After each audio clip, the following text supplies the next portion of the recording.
সংবিধান সংস্কার কমিশন জাতীয় সংসদকে দ্বিকক্ষ বিশিষ্ট করার সুপারিশ করতে যাচ্ছে।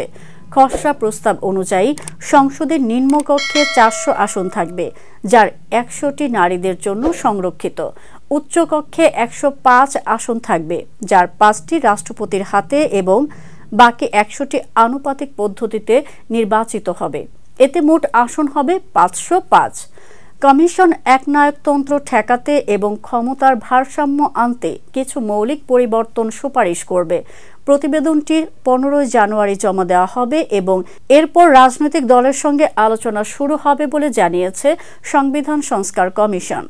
কমিশন সংস্কারের কাঠামোতে পরিবর্তন এনে এক ব্যক্তির হাতে ক্ষমতা কেন্দ্রীভূত হতে বাধা দেবে।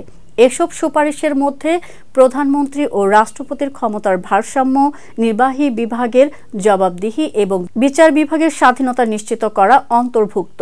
এছাড়া সাম্য, মানবিক মর্যাদা ও সামাজিক সুবিচার নতুন মূলনীতি হিসেবে সংবিধানে অন্তর্ভুক্তির প্রস্তাব রয়েছে। ছাত্র জনতার অভ্যুত্থানের মাধ্যমে ক্ষমতায় আসা অন্তর্বর্তী সরকার বিভিন্ন ক্ষেত্রে সংস্কারের ঘোষণা দেয়। অক্টোবরের প্রথম সপ্তাহে 6টি কমিশন পূর্ণাঙ্গভাবে গঠন করে প্রজ্ঞাপন জারি করা হয়। দ্বিতীয় ধাপে গঠন করা 6টি কমিশন আগামী মাসের শেষের দিকে তাদের প্রতিবেদন জমা দেওয়ার কথা।